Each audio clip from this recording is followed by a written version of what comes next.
A day in Manila Zoo.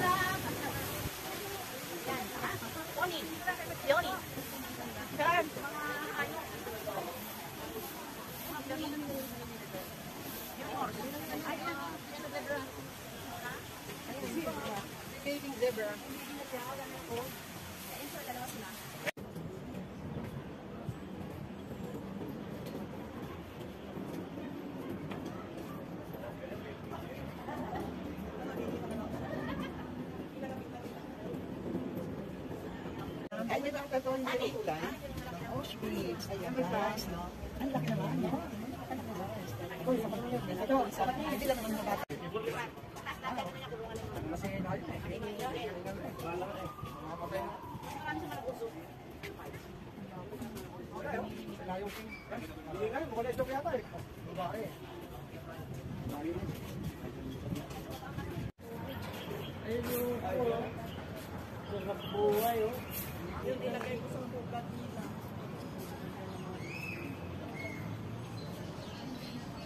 Whoops! Ayoko nang pumasok dyan. Ayoko makita yung snake.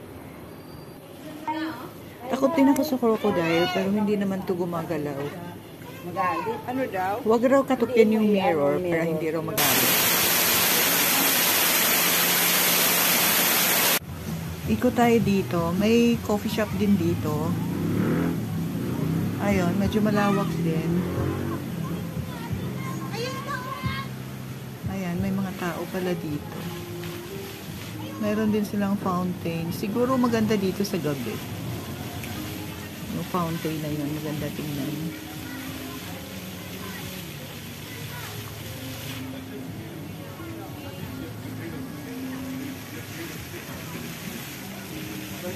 Ang ganda, green in the city.